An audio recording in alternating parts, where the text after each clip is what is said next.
Here we are. Here we are. Welcome back. Hello, Lauren. We have Hey, a Kylie. we have a very special day today. First of all, it's Earth Day. And that is worth acknowledging that today is Earth Day and we are so excited for the spring to be here and all the things that are happening. So take a moment to honor Mother Earth in your day if you're listening in. Also, we are live in the green room today with a very special guest and we are very excited for that. And we're going to kick off with a big welcome and introduction to Dr. Monisha Bhanote. She's amazing. She's an amazing background. You guys are going to love her. I'm so grateful to be able to call her my friend. We spent a lot of time together, and I'm just really happy to introduce her to our audience in particular. Thank you so much for being here today, Dr. Banote. Thank you for having me. You're welcome. The green Yeah. room is happening, and I am going to read this fabulous bio where we are meeting Dr. Monisha Bhanote in detail here, the integrative pathologist turned longevity expert who's not afraid to challenge outdated health norms. Why do we love her? You just found out. She's quintuple board certified, yes, 5 times. And while most doctors stop at treating disease, Dr. B goes deeper down to the cellular level. Her mission? To help you understand how your gut, brain, and mitochondria are constantly in conversation and why that's the real secret to aging well, feeling energized, and preventing chronic disease. Mitochondria might be another word of the year for us, I'm thinking. Very cool. Dr. Benoit blends modern science with ancient wisdom to deliver the kind of truth bombs that make you rethink everything you thought you knew about your health. She'll break down the dangers of silent inflammation, the myths of normal quote unquote lab ranges, and why your nervous system might be the real root of your fatigue, brain fog, or belly bloat. She's not here for wellness fluff. She's here for results. From redox reactions to the gut brain axis, Dr. Benoit translates the complex into the practical so you can take back control of your health with rituals that actually work. As a best-selling author of The Anatomy of Well-Being and founder of Wellkula, she's leading a global movement grounded in her signature philosophy. Hashtag cell care. The art and science of taking care of your body at its most intelligent level, your cells. Whether she's speaking on international stages, hosting sold out longevity retreats, or guiding clients through her virtual integrative practice, Dr. Benoit is rewriting the future of medicine, where prevention is personalized, lifestyle is the first prescription, and you are your own best healer. Woo! Hello there. Welcome. Hi. Yes, thank you. Oh my goodness. That is such an amazing bio. Like it just leaves me wanting so much more. I'm like, I want to hear more about this wonderful work you've done. So thank you so much for being here today. Oh, yeah, absolutely. I'm excited to be here and to talk to you guys. And that bio doesn't even tell you half of what I've done. So I'm excited to be really talking about it. Yeah, for sure. I mean, I've had the very lucky opportunity to see you speaking publicly, when we were on the Holistic Holiday at Sea cruise together, and you had some amazing presentations there and just so much information, so much great wisdom from your truly integrated practice. I mean, you're board certified as a medical physician, a Western medicine provider in so many different areas as a pathologist, as a gastroenterologist, and then you also bring this Ayurvedic wisdom, to your practices. And so I just love the well-roundedness of that. I think it just goes deeper. You go deeper into cellular health and cellular wisdom. And that's such an amazing thing to start talking about. Can you share a little bit about how this very integrated background informs your approach to whole person healing? Yeah, absolutely. Well, first of all, I will just clarify my 5 medical board certifications because I'm not a gastroenterologist, but I do a lot in the GI space. So I'm actually a quintuple board certified. So that means I have 5 specialties, 3 of which are in pathology. So anatomic pathology, clinical pathology, and cytopathology.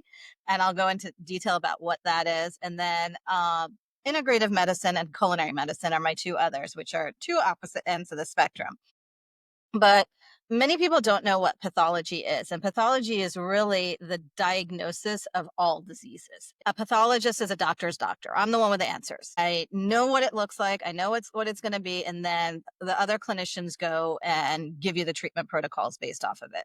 So from an anatomic perspective, you can think about like any tissue that's been taken out of the body, whether you've gone in for a colonoscopy and you had a polyp removed, or you went in for a mammogram and you had a breast biopsy removed, or say you went in for a thyroid FNA and you got your thyroid sampled. So this is like tissue that is being removed, anywhere from something the size of a millimeter all the way up to entire organs. So like colon resections, breast resections, lung resections, all kinds of resections.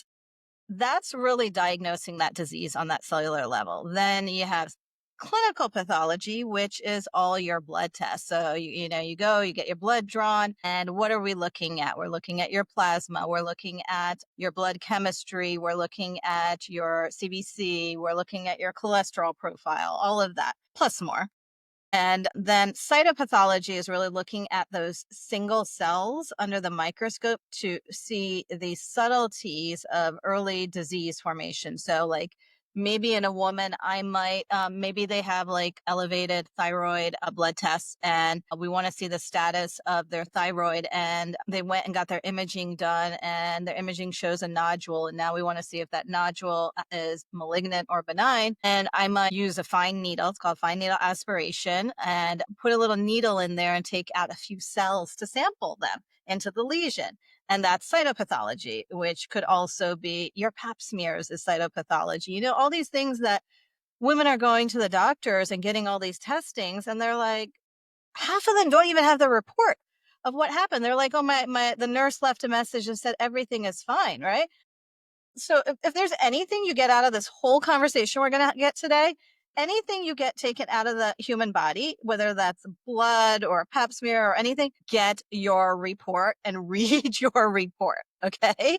And hold on to your records. But that's one aspect of it. And then that I've been doing for decades now. And what I realized was that that's fine. I do great at that. In fact, I'm a really, really good pathologist, not to like pat myself on the shoulder, but You may. I'm actually really, really good at this. But here's the thing, because of what I know and what I've seen with the way people are treated and how disease kind of comes back and doesn't disappear necessarily because you've had some treatment, there was something deeper there. And that's where really looking at the integrative, holistic, like what's going on in the body that a surgery or a drug is not addressing. And that's really looking at that cellular level, that root cause. But when you look at that, a lot of it's lifestyle and how can we influence lifestyle? And that's where I did train in integrative medicine at the Andrew Weil Center for Integrative Medicine, and then culinary medicine, which is essentially food as medicine and which foods. And now I take this integrative pathology approach where I'm putting all of this together when I'm working with people. And for somebody who's walked the halls of like modern hospitals, like, I mean, I just think about, the 7 a.m.s arriving so early in the morning because I know what operations are going on. And I'm not a surgeon, but surgeons work very closely with pathologists. And what surgeons do is if they've got their surgery scheduled, they'll call somebody like me up and be like, okay, I've got this. I need to know if my margins are clear. So that means I need to know what normal versus abnormal cells look like in under 20 minutes. I need to be able to do it. Like I said, I've been in the hospital. I've been doing this for decades where I'm looking at these cells, and I could keep this secret to myself and just go on. But I think I have a message and I know something, especially about cell care, which is my hashtag cell care, that people need to know. Absolutely. I mean, when you think about the depth of what you've seen from a cellular level, right? That's the thing that's so fascinating to me. It's like you're taking that disease process and you're taking it to that single cell, right? That from the tissue to the individual cells, looking at the health and the wellness of these cells and how, the things that were coming up for you, were you learning about, returns of cancer? Like what were you seeing that really opened your eyes that there was more to it than just the disease process itself? A couple of things. So I'll give you two examples. So one example would be something that's super, super common, which is when an individual has reflux. Okay. When they have reflux, they go to their doctors. They might get an upper endoscopy, an upper GI, and the gastroenterologist will take out a few biopsies and sample the stomach. They'll sample the esophagus. They'll sample the GE junction. And there will be pathologic signs of reflux there, which I then write the report. And then the gastroenterologist sees it and then prescribes the medication, right? PPI. In theory, that makes sense. Yeah, that will make their symptoms improve, right? But here's the problem is if that person continues to live the lifestyle they're having with eating their ultra processed foods or whatever they're eating, lying down after a meal, being overweight, all these things, their disease, even by taking medications, will still progress. And why that is a problem and why that's a problem for me is, well, number one, the medication side effects. Every medication has a side effect. You hear all the commercials and everything, and they say it so very quickly. Or they put it down on the small text. Every single medication has a side effect. So, yes, take medications. They can absolutely be helpful, but do not take medications and be naive that if you don't change your lifestyle, things are going to be okay, right? So, in the case of this, and the way we see disease progression is that somebody who has reflux, you can imagine now that junction between where the esophagus, the tubular structure is of the esophagus and the stomach, and what's happening is the acid from the stomach is going up into the esophagus. That lining of that esophagus is lined by specific cells. They're squamous cells. Okay. And the stomach is lined by columnar cells. So there's specific cells there, right? Well, what happens is when the acid keeps going up like the little tube, those squamous cells are like, oh my gosh, I can't live here anymore. I can't handle this acid coming up. What am I going to do? Right. So what does it do? It turns into a process we call metaplasia. It changes the type of cell that's present there into something else. So it changes into what we call goblet cells or intestinal metaplasia. So it can manage this acidity and all of this. Now, this is the process that begins because what happens is that those cells, what do if you don't stop that insult, right? Is they transform even further and they become low-grade dysplasia, which low-grade dysplasia is precancerous. If we still don't stop the insult, what happens? Low-grade dysplasia becomes high-grade dysplasia. What happens after that? It becomes an invasive adenocarcinoma, which means now you're getting your esophagus taken out, part of it at the GE junction, right? So now when I think of it like, wouldn't a patient want to know that what they're doing in their lifestyle, like it's not just, okay, I'm taking the medication, everything's fine. Yeah, I might not have the symptom, but I'm still having these episodes, something's going up. And this is why people who have, say, this type of disease get endoscopies every 6 months because we're looking for that dysplasia. We're looking for that precancerous because we know that process is going to happen. And it doesn't just stop there, right? Because now if we think about PPIs, what is the risk of being on PPIs for long term? Because they're not meant to be on forever. Maybe a few weeks to address the symptoms, right? But most people are on them for 10, 20 years, right? And now they're increasing their risk of cardiovascular disease, kidney problems, and the big kicker for women, osteopenia, osteoporosis, right? I think we need to be thinking more about what is going on in that body on that cellular level, because it's not just about putting a Band-Aid on our current symptom and going, all right, this is what we can actually fix. Well, first of all, I mean, I just think this is fascinating. You made a couple very, very key points that I want to revisit. One is when somebody calls you and tells you your results are quote unquote normal or fine.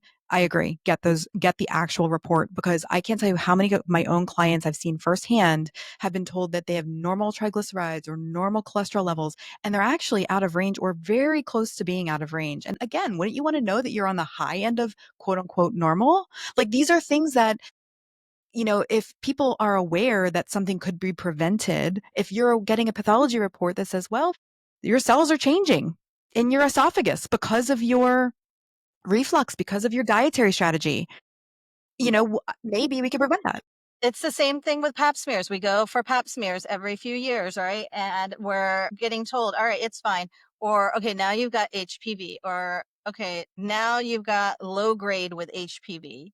Now you've got high, so this is a process that happens that it should make you kind of think. And the other thing that you just brought up that I do want to like further delve on is the laboratory tests that most people are getting done, and that you're getting these messages about that, oh, these results are normal. You're not going to see abnormalities in those tests until much later in the disease. And the reference ranges are varied. So if we're waiting for a cholesterol to be this high until we're like high enough to give you a medication, then we are not doing what we're supposed to be doing, because we know that we can address that, even if we see the trend of it slowly going up. So I think the other reason to get your report is also so you can have a constructive conversation with your doctor and be like, okay, but what does this mean? I have this level. You're saying it's normal, but what should I be aware of? And where could this potentially go if I continue to do this, or if I don't do this? I think that is such a that leads to such a serious argument for lifestyle. Because even if you do, I tell you, as a diabetes educator, asking someone, do you know the history of what your A1C has been doing? To be where you are now, and what I'm really getting at is you've potentially lost 10 years worth of opportunities to do something about this because your primary care doctor looked at your A1C and said, oh, you're fine. And you just went with it. So to be able to dig in deeper, to hear a doctor like you actually say, you got to have that history. You need to know these things about yourself, and you got to dig a little bit deeper at that cellular level because you could be missing chances to do something now. Don't wait until you do get that phone call that says your labs are abnormal. By that time, you're angry. Or at least I think a Well, lot of your us cells get are there. angry. By that time, your cells Yeah. are angry. Yeah. Did all of this did all of this observation for you, over the years, is this what led to you writing your book, The Anatomy of Well-Being? Were you just driven to get something out of you and on the Well, page? you know what drove me to write the book is this realization that most people are handed fragments of health, right? Like, okay, gut health over here, mental health over here, hormonal balance over here. And no one's really putting it all together. In fact, even my publisher's like, okay, that's 95,000 words. Stop writing. You can write another book. And I'm like, you're right. I could write another book, but the point is that this is not one of those books that you read and you put away. This is the handbook for how the human body works and how you can change the trajectory of how your cells work through lifestyle practices or rituals, as I call them, based off of the science. So if I was going to write a book, it was going to have everything, like for the person to go, all right, this is where my focus is going to be this month, this year. I'm going to master this, and then I can move on to this focus. So it's a solid 95,000 words of real actionable stuff, because I know many health books out there tell you all the problems, and then the solution is, hey, come work with me. That's not my solution. My solution is I really want you to understand what's going on in your body, because if you could understand a little bit more, then you can make some changes. And I'm basically, I joke like in my programs that I put you through med school on your body in 6 months, right? I'm saving you the 30 years of training. Well, now anybody who's been following along will know why I was so excited to have you here today, Monisha, because that is one of the things that I love as an educator myself, teaching people how their bodies work and what's happening at that cellular level. What is happening? How does insulin resistance, occur? That's one of the biggest topics that I've really found that people just love learning about. Or inflammation, the inflammatory processes. What is inflammation? What does it mean? I've done a lot of teaching and educating on topics within the gut health world about, dysbiosis and what happens in the gut microbiome. But I kind of joke around that like our bodies don't have an owner's manual. Your book is My like the book is only, your owner's manual. Yeah. yes. And so if you are curious about that cellular, we're definitely going to talk more about individual topics here, but like definitely, um, bookmark in your mind the anatomy of well-being, because that should be on everybody's shelf, or audio or in your audiobook collection. Is there an audiobook version? There is, and I recorded it myself. It just isn't released yet. So it'll be out this year. It's almost ready. Okay. Ooh, I'm definitely gonna add that one to my queue. But when we start talking about some of the more specific parts of the body, let's say at a cellular level, I know for me, I hear from a lot of friends in my world right now, and women in their 40s about their gut health and about the bloating that's happening, and sort of that the digestive changes that they may be experiencing, and they're at this phase of life. Is there something that's happening within the cells of the gut as we age, or would you say that that is also an influence of lifestyle choices or potentially dietary related?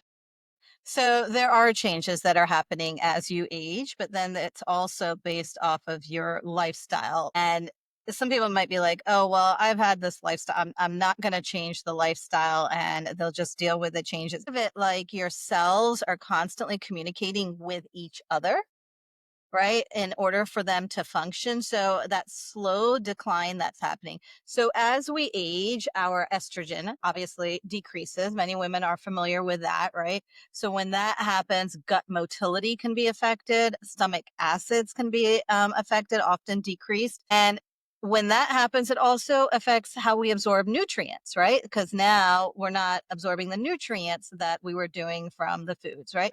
And if we continue eating the same foods, which maybe we're ultra processed, by the time we get to that place, now we don't even have any nutrients because one, we're not absorbing them, two, we don't have them from our food.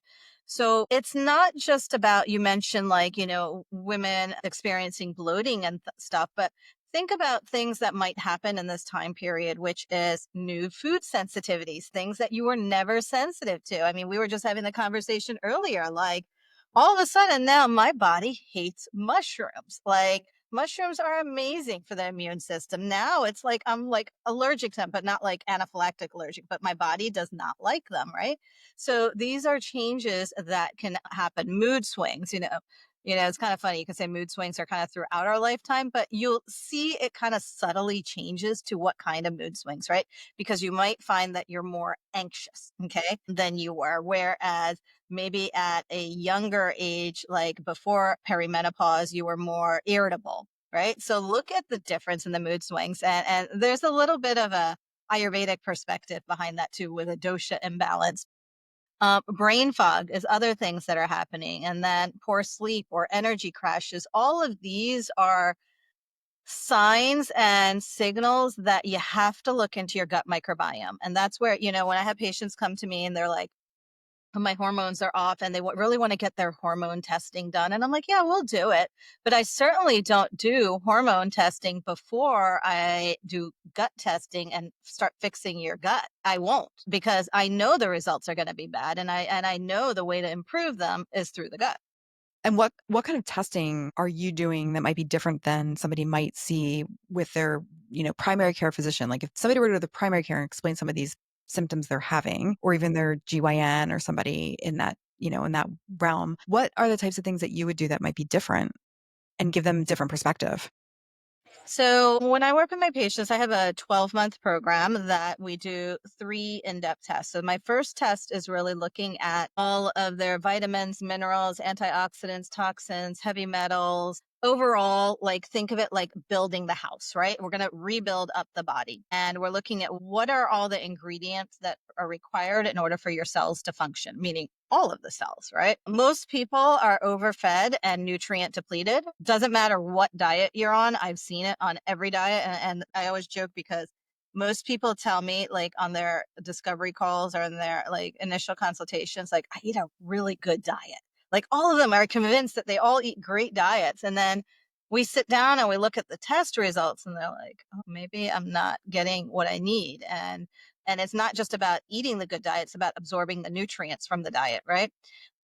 So that will be kind of like my first aspect. And then we go into the microbiome. And in the microbiome, I'm really looking at maldigestion, which comes down to, are you breaking down the foods you're eating? Because maybe you are eating the best diet. You're eating like, say nuts and seeds, but now your body can't break down fat. Well, then guess what? You can't break down something, it creates inflammation. So we're looking at maldigestion. We look at different inflammatory markers in the gut. We are looking at dysbiosis, which is an imbalance between the good and bad gut microbiome, whether that's bacteria, yeast, whatever it is. We're looking at metabolic functions, so seeing the status of their short chain fatty acids, which help keep inflammation down in the body. And then we're also looking at pathogenic organisms, because guess what? We got a lot of people in Florida walking around with some parasites thanks to the nice sushi they're eating, or mercury, depends. Well, that's good to know. Yeah, yes. And then after we do that is then when we move on to the hormone testing. And with the hormone testing, we're not looking at, you walking in to get your blood drawn and your cortisol is high in the morning and your estrogen is it. No, we're looking at a full 24-hour cycle of how all your hormones interact and relate to each other, including your sleep and stress hormones and your female hormones. Amazing. Well, and especially for the sleep. I mean, my goodness, sleep disruption is such a common experience for so many people. So to understand on a much deeper level, first of all, the potential impact of gut health on sleep and stress and, just that whole process, but then to learn more about your potential sleep disruptions due to imbalanced hormones, sleep hormones. It's something that I'm very interested in because a lot of the work I've done with people in the past has been more about creating an environment where sleep feels better. But like Sure. if there's hormone disruption and nobody's measuring that and the doctors don't know what to test to make sure that the hormones are actually in balance Mhm. so that you get your optimal sleep or you can get into those rhythms of waking and sleep times. I mean, that's very interesting to me. I think there's a lot of fear of aging just as we're discussing all of these things that can happen. But what strikes me is, are we doomed to get to 50 years old? Kind of like, do we need to expect that we're going to have pain? Do we need to expect and just accept that everything is going to be thrown off in the female system with age? Like, I feel like I'm getting kind of into this, next area of inflammation and root cause healing that I know we're going to get into here in a second. But we're always in a state of healing, I feel like, just as like nutrition, having looked at food records, my career is realizing like we're always kind of in a state of healing something because look at what stress does. And all it takes is an hour for it to kind of throw things off. Are we ever okay? Are we ever can We we are can we okay. get to menopause without having the right like the symptoms, and what could be these warning signs be that we can just jump on super fast and start taking control? Well, so I'm laughing right now because you said, "Are we gonna get to 50 and just feel like?" And I'm like, "Girl, I'm 50." I'm like, and my chronologic age is right. So, but my cellular age or my telomere length is a decade younger, and that's based. Yeah, yeah, absolutely, Hey. right. And most people think I'm in my late 30s, early 40s. The only way you figure it out is when you realize how much work and studying I've done. But Yeah, that's a giveaway for it's sure. a big giveaway. I'll just take a few degrees off and then Yeah. You'll be like, I'm totally 40. No big yeah. deal. Yes. So, but with that, you know, is it inevitable? No. Right? You can change the trajectory at any point. But here's the thing. Here's the kicker is that you can't do the same things you thought you could do in your 20s and 30s and expect them to work, right? So now I've got these women who are like, "Oh, I'm getting that belly pouch and it's a perimenopausal weight." And I'm like, yeah. And then what do they go do? They go do hit training and they're out like jogging 5 miles. And I'm like, that was fine. And you're like 20, your body does not need that right now. Okay. That is not what like, so you have to understand to make adjustments based off of where we are in our journey, because what you think worked, and like maybe you used to be able to eat 12 tacos on a college night, and now you eat two and you're like full, right? Doesn't mean you do the same thing you did. This is it.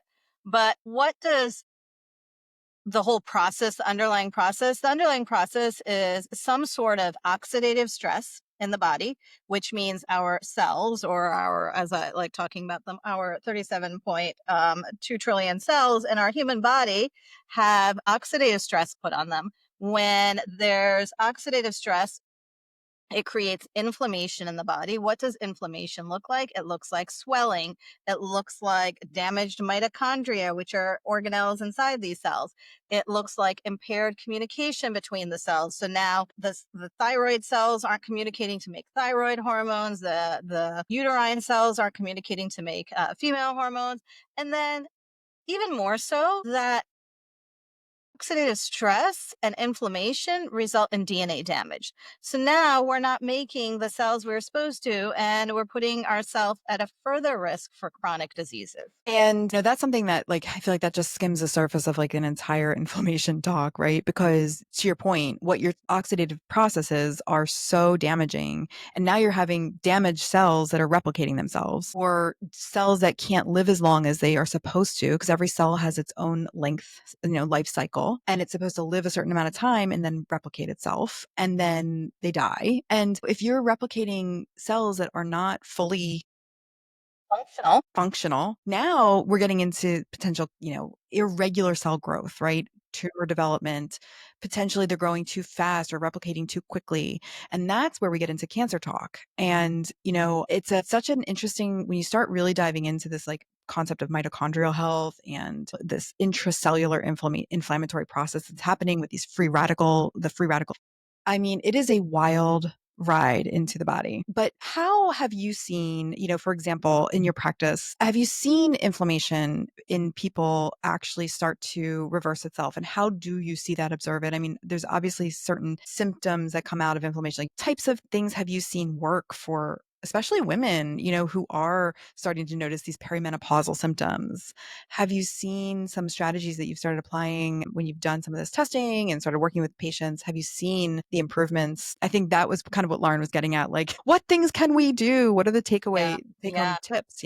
I think what we can do is test, don't guess, first of all, right? Because we spend so much time falling down this social media kind of rabbit hole. We're like, oh, well, I saw this person and they tried that supplement and that worked. Or I saw this person and then they tried this.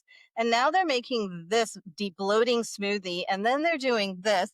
Or now they're taking probiotics. And there's so much of that what happens is one, you get overwhelmed with the information. Two, you could be potentially creating a new problem, right? And not even the best of medical professionals sometimes even know. Like this requires like quite a bit of like understanding of the body as a whole, not just as a organ system, how to kind of fix it.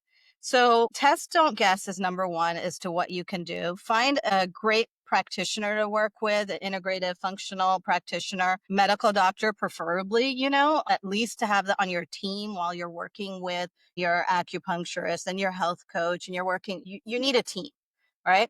Then in addition to that is I would really take a deep look at your lifestyle. So every single aspect of it from, start at the place of least resistance. Like, so if you were like an athlete in high school and you're like, now I can't even go to the gym, right? Like, let's take a look at what did you used to do and what would be the equivalent of that in this current age to get you kind of started on the path.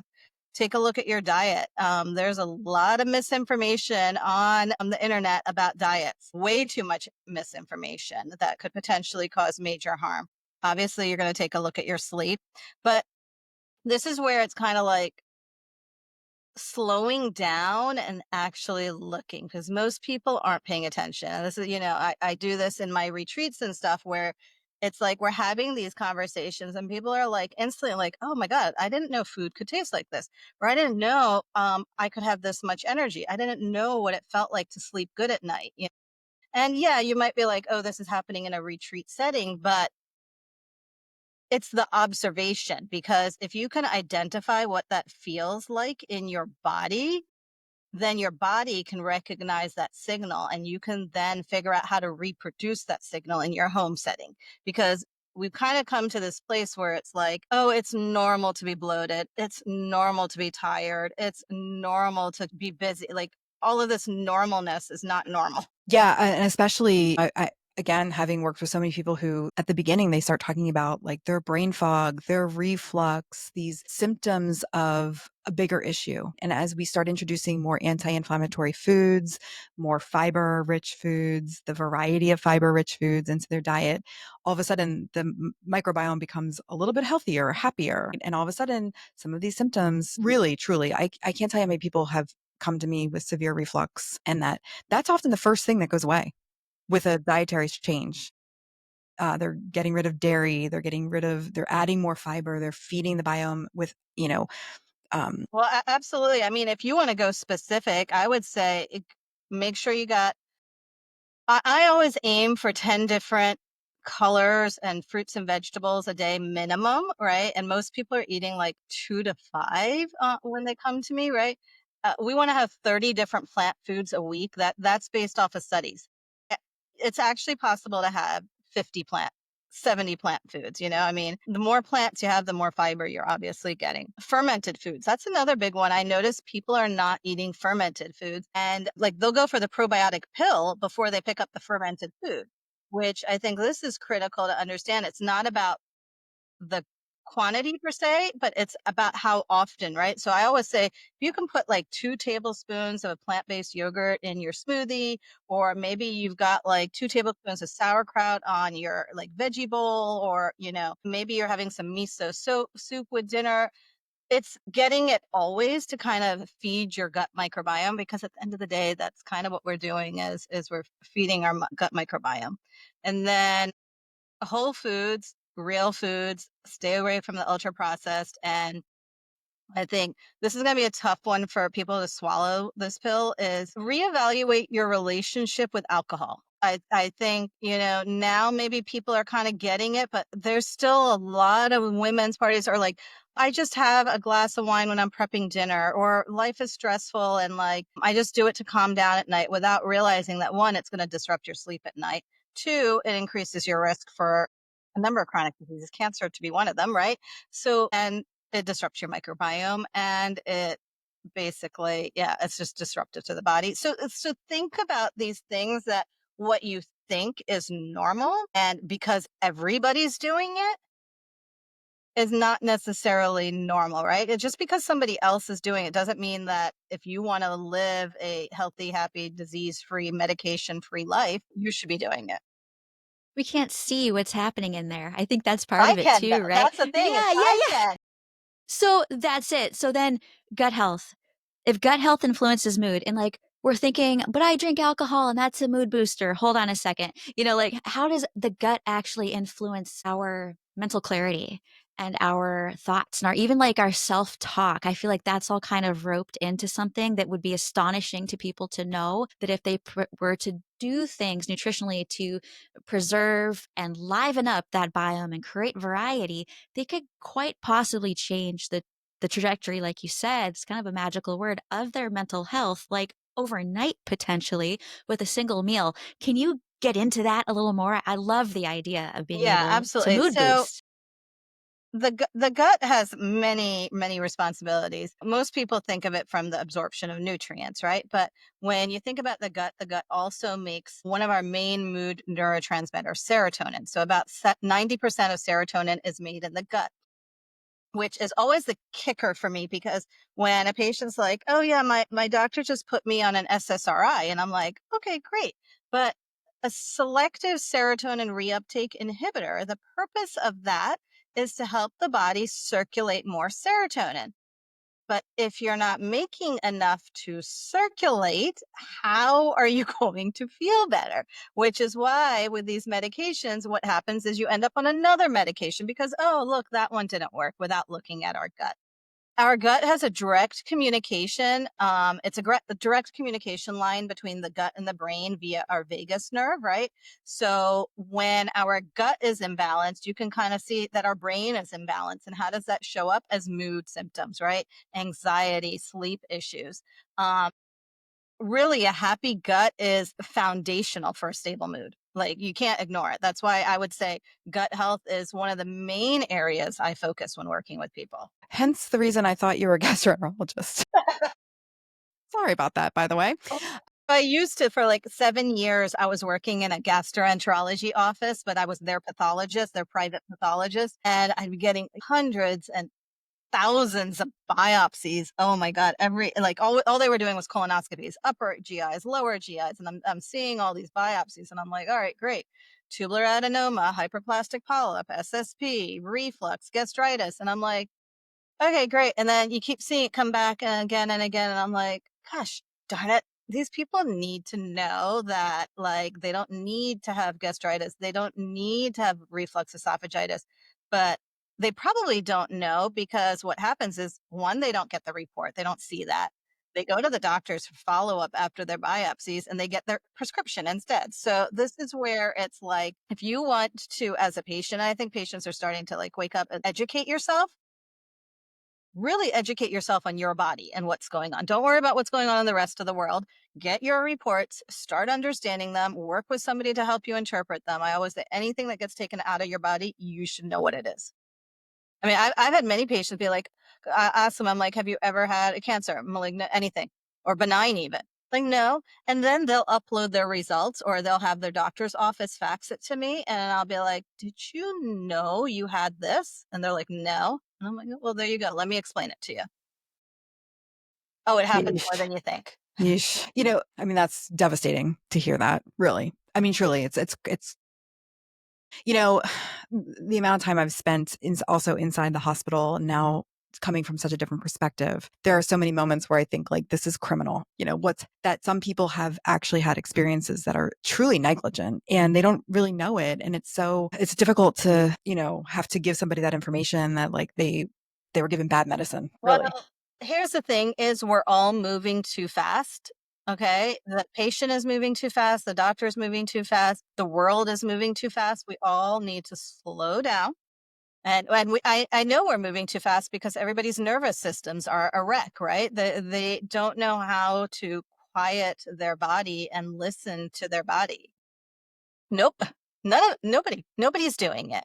Yeah. And when you ask somebody to do it, it almost kind of like puts them into like this initial shock because it's like, what does that mean? And but it's so important. Like if you want to heal, you got to slow down. That really makes me wanna ask you about, like, information fatigue. It's taking things in here first, right? Not necessarily through the tummy and through the whole digestive tract. It's what you're absorbing that immediately affects the way you react. The thing that feeds into your reactivity that's not good for you, that could be the reason you're not sleeping. We can all point it to something that you are ingesting through your mind. How does that in turn potentially, I mean, it's probably a hit to immunity. It's probably a hit to the digestive system in umpteen ways, but how can you summarize that one? Yeah. So another one. So we talked about serotonin, but another thing people don't realize is about 70% of your immune system lives in your gut, right? So if you're having this gut brain kind of connection going on, which we all have, and it's disrupted, like whether it's an individual who is watching the news and just getting like all this information, news is, there's never happy news. Nobody wants to watch happy news. So why would the producers put on happy news? But you watch the news and then you get anxious with the news because you're like, oh my God, the world is doomed. And you start paying attention to these things that obviously are going to affect your mental state, but they affect your mental state such to a point that they suppress your immune system through the gut, right? So now you can imagine you do that and now you're not able to digest well. Now food is whatever getting backed up or constipated, but the end result is the communication between your cells and your neurotransmitters and your hormones also gets disrupted, right? So I think we have to be very careful with not just what do we feed our gut, but what do we feed our mind. And I would say from a perspective of somebody who is very well traveled. I mean, internationally, like I'm always somewhere. Sometimes some of the simplest things, and when you meet people and you talk to people and people who are happy just in like more of a place of peace with themselves, is they're not paying attention to this outer world and so focused on it that it is driving their every decision of what they're going to do next. They understand their body, their happiness. They protect their peace. I'm very big on protecting my peace, and I think you have to keep in mind that some of it is like in the US, we love our reality TV. And I think in a way, like the news is kind of just an extrapolation of reality TV in the US. If you go to other countries, there's so much beautiful stuff out there, beautiful people. Think it's a much bigger world than our little world here in the US. Yeah, and I love the idea of, kind of staying in our own world a little bit. I mean, create an ecosystem around you that can bring you peace. And we're in the process of building this, like, what's it called? A Food forest. food forest. Oh my gosh. And it's brought us outside so much more. I was thinking about the turtle. We found a turtle in our backyard. I've had turtles in my backyard They're before. so cute and they run around and the cats like to chase after them and they don't know what to do with them. It's hilarious. But, all of a sudden we're outside in the yard. We're like prepping for this. So we're like doing where our hands are in the earth and we are creating an environment that is going to not only feed us, but it's also feeding our soul in a different way. And I have to say, I am sleeping so much better. I'm just like so motivated by what we're cultivating here in our yard, in our home. And, it's something simple. Like you could have a little box of herbs or, and then it's like you're nourishing yourself in both ways, like you were saying, right? So gardening is such a great activity. I absolutely agree. So, being that it's Earth Day, right? So, I have in my front yard, I have a loquat tree that I planted 4 years ago when I moved here. And this is the first year it has fruited. And oh my God, like this fruit is like so good. And I'm like, I've been waiting for it and waiting for it. I'm like, I don't know if it's gonna do it this year. And now it's got these like beautiful like yellow fruits. But I mean, planting simple, like I've got a lemon tree, hasn't made anything yet. I've got a lime tree, hasn't made anything yet. A blood orange hasn't made anything yet, but I'm hopeful. I've got figs. My figs are growing. I've got guava. I mean, last year I probably had about 100 guava, like a little white guavas. I have a moringa tree. I have mulberry that makes me mulberry, so yeah, getting connected back with nature can be really healing. I mean, we got to get away from our devices and just kind of spend some time in the real world, not in the imagined, created world. And again, I think that just kind of like from that holistic integrated perspective, really like these are the types of things that can really help to foster that holistic lifestyle and like, bring balance into our lives. And I know that it is really easy to get sucked into, the TV or the doom scrolling, they call it, but there are so many different ways you can go with that too, right? Like finding a new hobby, finding something you love, cultivating something in your environment, in your home, just to try to help with that balance a little bit more, right? Of what you're feeding your mind. I think that's so valuable. I'll So throw one important. more word out there. Since I'm in the northern part of the Yes. country, is I'll throw another one out there and really for me it's minimalism. Mm. I married a minimalist and I have really learned that not every wall needs a picture. Not every shelf needs something on it. That clutter is doesn't feel healthy. There's a lot of like in the way the home that I grew up on, there was a picture of a horse on every wall and a statue of a horse on every shelf. And I'm not against that because I love horses, but it really put into perspective that my space, it's like a soul thing, I think for some folks. If they just have less than what you buy, one in, one out, even. Yeah. I mean, we hate that about shoes. We hate that, but in some ways you can work with that, and I've been really learning to do that. I've been practicing it a lot more in the last year. Like, I'm gonna buy 1 dress a year. That's it. Yeah. I don't know if So I could do the one dress a year, but I do believe in the space thing. And I'll tell you why, because like actually I wrote an entire chapter on it in my book called Space is Sanctuary. And it's really about how clutter creates chaos and stress in the body and how that works from like, not knowing where the batteries are for the flashlight when the lights go out and like the stress that like exudes from the body, right? So yeah, absolutely. I would tend to agree. I think the last one I would probably throw in there after gardening, after kind of decluttering is also intentionality because I feel like in my earlier years, it was all more about doing, right? And just doing now. But now I feel like it's more about grounding, right? So anything that's going to ground me more and about being, right? So what's my book? The Anatomy of Well-being. Because it's not about doing more, it's about just kind of being in the place. Definitely. And just that connection with presence, right? if you're listening to this, it's very rare to find a physician who can provide care for you, who's going to think about all these things and has written it out as a manual for you. So I hope that you're, and really being inspired by this conversation. You're being inspired, right? As we're here, because it is very exciting from my point of view to be around somebody who, you're practicing what you preach. You're sharing these messages. You've learned so much. You've done the hard work so that people can really understand how their bodies are working more. And that's really where you're going to start to see change when you understand how your body's working, and not just how it's working, but how you can nourish it the best ways possible, right? With the antioxidant rich foods, the fiber. Had I met you when I was 20 years old living in Fort Lauderdale and I was the sickest I've ever been in my entire life with type 1 diabetes, I'm just like thinking about how that would have just altered my entire How world. you know me? You're right. Yeah, like at the time, it's just so interesting to know. And I hope, people listening, certainly if you've got a chronic condition, that we have to move towards this. We have to move towards this, the team and the greater in-depth understanding, that cellular structure. This is evidence-based science that exists.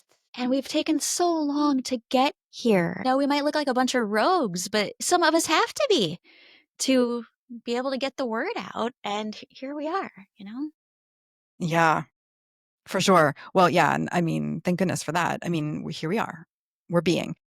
I did want to get back into estrogen a little bit because it's kind of like circled around a few times. And if it's okay to kind of dive into this a little bit more, Okay. especially because with, again, women who are, I can tell you, I don't spend a whole lot of time on social media, but like what I am seeing because of my age and, I'm 45 and all of a sudden I'm getting slammed with the perimenopause info. Like you were saying, the supplements, the courses, the everything, right? Slammed.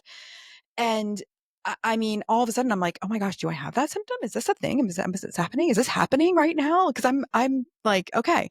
Um, you know, it leads me to the thought of what is actually happening during this time of life. What is going on? You mentioned earlier, estrogen levels do drop. We've talked about it with Dr. Columbus Batiste that low estrogen levels put women at much higher risk for certain things, in particular cardiovascular disease, higher risk for heart attacks. That's what he was focusing on, higher risk for stroke, things like that.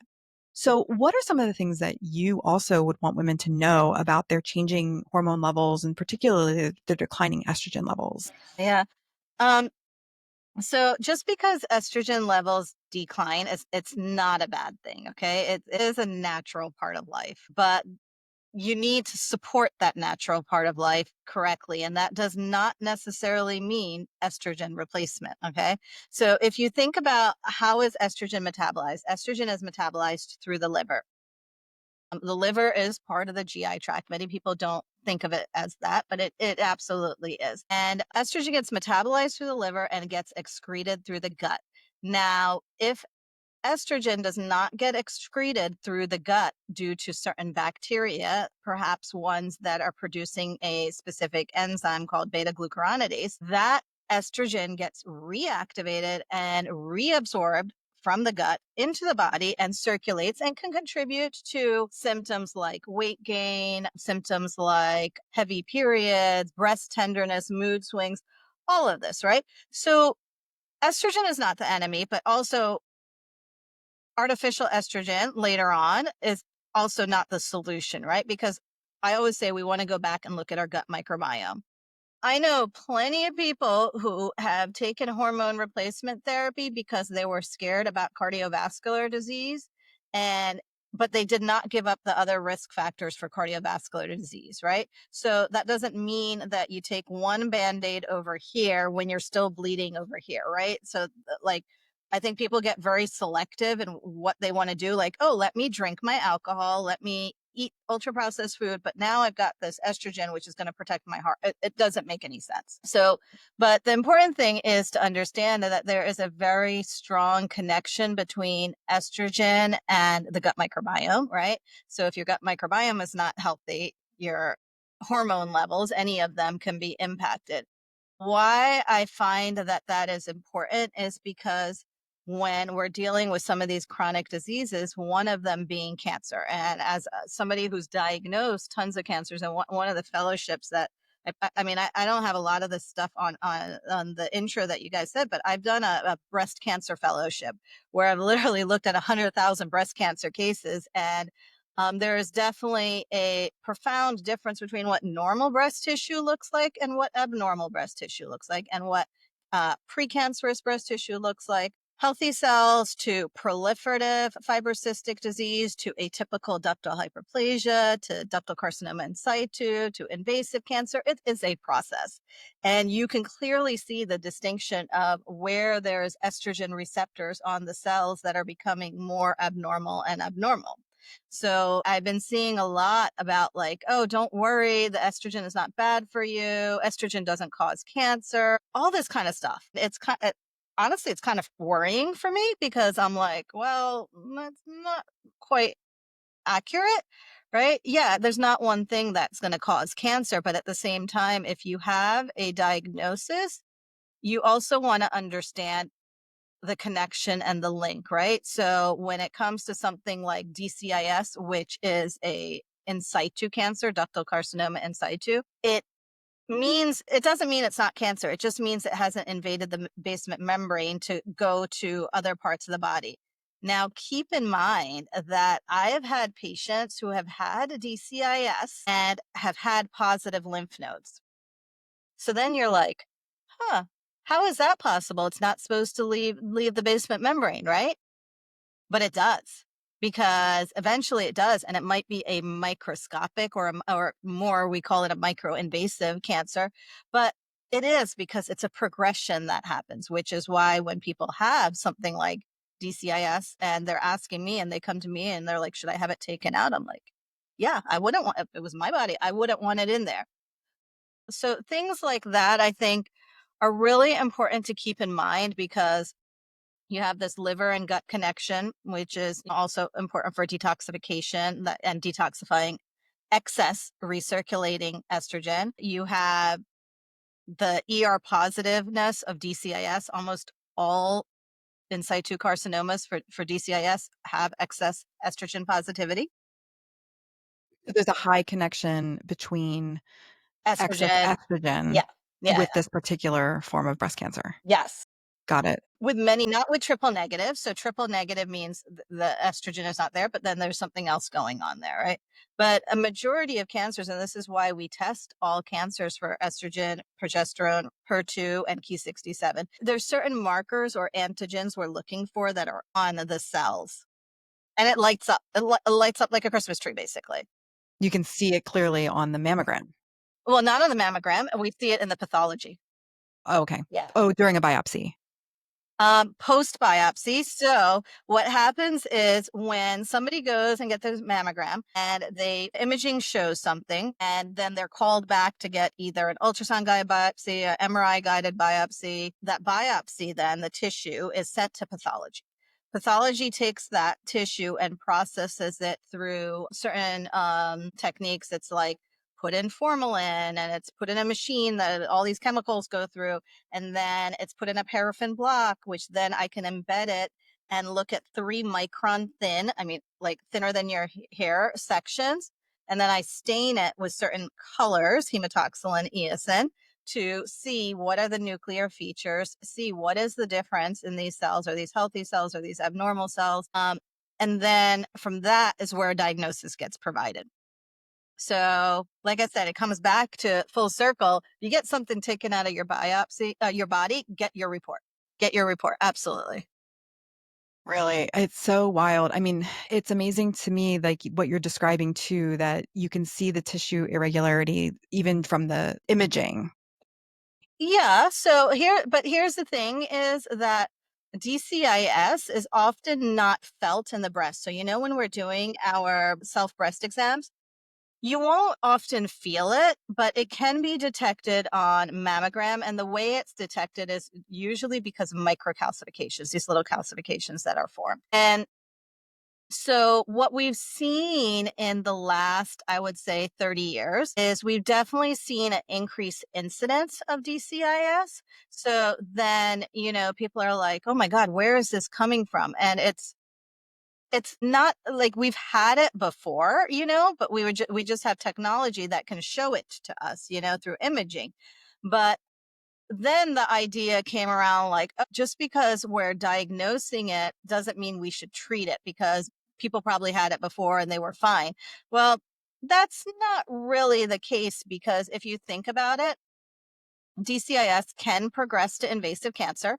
Many of them do. Secondly, depending on what kind of DCIS it is, if it's low grade or low grade will have a recurrence if even if you take it out, you can have a recurrence if you don't further treat it or you don't change your lifestyle. High grade can reoccur in like 5 years. So there's other things that are going on that cellular level that I think it's like green juice, unfortunately, is not going to fix it. It's like a whole overhaul, like lifestyle that we got to look at. We got to look at what is the current treatment we got to do and what changes can we make? Because I feel like I deal with this a lot with my patients, and many of them are searching for other avenues for like treatment, and they're like thinking that, oh, if they just change their diet, that they can take this mass that's here and it'll disappear. And it's a little bit more complex than that. Actually, it's a lot more complex than that. Yeah, I think that's like such a great point because so many people are looking for, I mean, let's face it, the invasive route often feels scary. It feels, to think about surgery, to think about what treatment options are available for certain kinds, especially when you hear the word cancer or tumor, it's very overwhelming. And so it's understandable why people would want to search for other options but also knowing that just like the medications are often a bridge or a band-aid while the lifestyle adjustments are being applied. Oftentimes, the same is true of either surgery or cancer treatment. I mean, I sort of see that for myself with my endometriosis history. And I did have to have surgery for that. It was very Mhm. invasive. But because I had applied the lifestyle to it, it stopped growing. I mean, it was still there. There were old adhesions that had to be removed that were causing me trouble. But once they were removed, then I still had that lifestyle to hold me so that it wouldn't continue growing. I mean, that is ultimately a similar, like that's where this lifestyle, when you're treating yourselves well all along, Mhm. when something comes up, you have that like room. It's kind of like when you start taking care of yourselves, whether that's through nourishment, rest, ritual for me, it's like you kind of awaken this ripple effect that will touch every single part of your life, right? Sure. So it's not a this or that, it's a like whole picture. Yeah. Absolutely. Well, I mean, and that's really what your tools and your book is about. I mean, you've described it as a guide, as a truly your handbook, right? That this is something you can use. It's a manual for exploration and for the learning, but also for, figuring out what your strategy is. What are your rituals? And I love that about what you've put out there. So, yeah. I hope it's inspiring people listening to get after it. What are you waiting for? Do you have the history? Do you have your records? You're kind of going through your checkpoints of personal care. But now they're thinking about tools. What do I have right now that I can start using? Where should I start? If they could sit down with you right now and you were going to give them a couple of ideas for here's where you can start going right now. You kind of had made it clear, get into that lifestyle, start digging in. But any other ideas there for really inspiring the get up and go? I would say start with your next plate, right?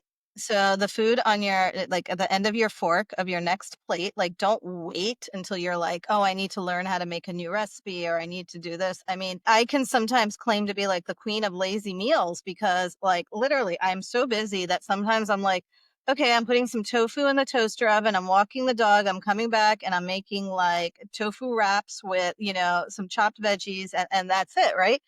So don't make health more complicated than it has to be.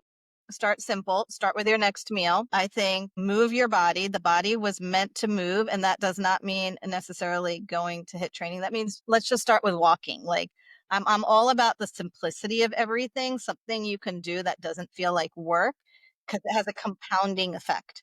Right. If you just start walking every day, like now all of a sudden, I used to walk a lot. And then, I stopped walking and I'm like, why did I stop doing that? I stopped doing that because my dog is tiny. I have like a 7 pound peekapoo and she could only walk a mile, whereas I was like walking 5 miles a day. So I was like thinking about it. Actually, I was thinking about this like 2 weeks ago. I'm like, why did I stop doing that? It was because of the dog. And I'm like, you know what? I have a solution for this. I'm going to put her in a stroller. I'm going to take her out for the first mile. And now I'm like, everybody thinks I had like a kid. I'm like, no, this dog. And they're like so excited that Zara's in the stroller. But now I'm like being really intentional with what I'm doing and how I'm spending my time, not like making excuses for, oh, I can't do it because I because of this. You gotta kind of find your way around. I think we're very good at making excuses like, oh, I gotta go pick up the kids, or I gotta go do this, or I'm too tired, I have to focus on work. Like, we kind of just got to figure out what do we want to prioritize in our life and then just say, all right, this is the next step for me to do that. Because it's not about making a 100% change, it's about like, if I do one thing today, then the next day, and then the next day. And that's, the kind of the concept of rituals is like not making these habits, which you're going to break, or these routines where you're never going to go to the gym again. It's about being very intentional with every day, because 365 days from now, your life could look completely different. That's inspiring as hell. Yeah, have a vision. There it is, right? Like the vision. Yeah, going forward, we're always only ever moving into the future. So the start now or start with your next meal is such a great one, because what do we do every day consistently? We eat. And then we try to sleep, and that's that could be the next item. That's the But next one. those are great. Yeah. Yeah, yeah, yeah. Yeah, that's great. Amazing. Oh my gosh, thank you so much. Now, you have mentioned that you host retreats, and we've talked about your book, we've talked about the work you do with your patients. So we're definitely going to include in your resources and how people could find you. But let's talk a little bit about your retreats, because they're pretty fantastic. Pretty fantastic. I mean, every retreat is different, first of all, because the people that are coming to them, it's like, somehow it's always so magical that the people who need to be together end up together. Right. And so every retreat is different. Like, the underlying focus is always longevity. My next one is a women's health longevity retreat. And it's really about detoxifying our mind, like all this information we're getting, detoxifying our gut, and really creating these practices around how are we going to feel better in our body. So that's my next one. That one's happening in October of 2025 this year in the Azores, which are these beautiful islands off the coast of Portugal, which is just like, it's a bucket list, like magical place to, like, where the land is still pure and the air is still clean, kind of thing. And just a really great place to tune into how do you want to show up for the next year, right? So that's our next one, but they're all different. I mean, the last one we just did was an Ayurvedic cellular renewal, where we took ancient wisdom and we added the modern science to the different things, and people really started to understand their Ayurvedic doshas and how to create better balance with them. So yeah, just stay tuned for whatever's next, or I'm feeling inspired to teach about, because gosh, I've got like 30 years of information to teach everybody. The wisdom, seriously, definitely. I mean, top of mind for sure. Keep you top of mind. And if you're, want to gather some friends together for a wellness retreat in October in this amazing place, like check out Dr. Benote's website. It's drbenote.com. And I'll put the link in our show notes, and we'll put it any place that we can, so that you can find her very easily. You do offer discovery calls. People could become a patient of yours if they're interested. And that's really exciting if that's something that, people are looking for, that kind of support. Like you mentioned, having somebody that knows what they're testing for matters. That's really important. And of course, how would people find you on social media? They want to follow you. On all the platforms, on Instagram, LinkedIn, Pinterest, YouTube, Facebook, I am Dr. Benote. Very simple. Fantastic.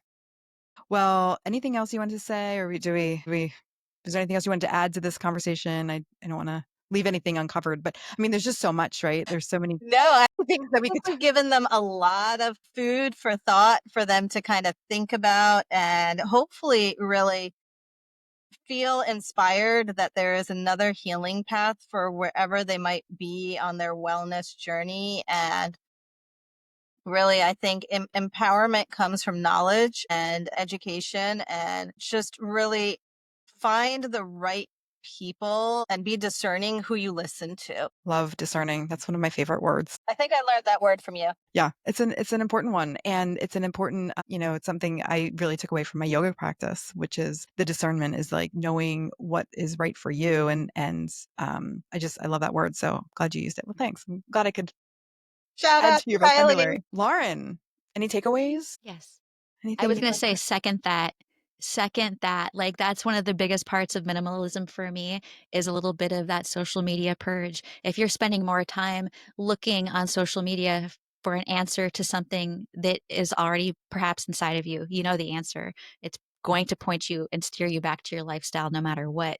The easy out isn't the answer. It's probably slowing down, just as you'd said. So to kind of summarize everything that you've said today, luckily we have show notes for that to kind of get straight into the bullet points. And I think that's what's going to be so important for people to see once we have a list of what we actually talked about today. That's going to resonate with people. And that's the simplicity that you're mentioning. That's what's important. And people can start now. So, hey, that's why we have this podcast. So thanks everybody for listening. Yeah. Thank you. And thank you so much, Dr. Benoit, for being here with us. We're so grateful, and we hope you'll come back again sometime. Absolutely. Thank you for having me. You're so welcome. Bye.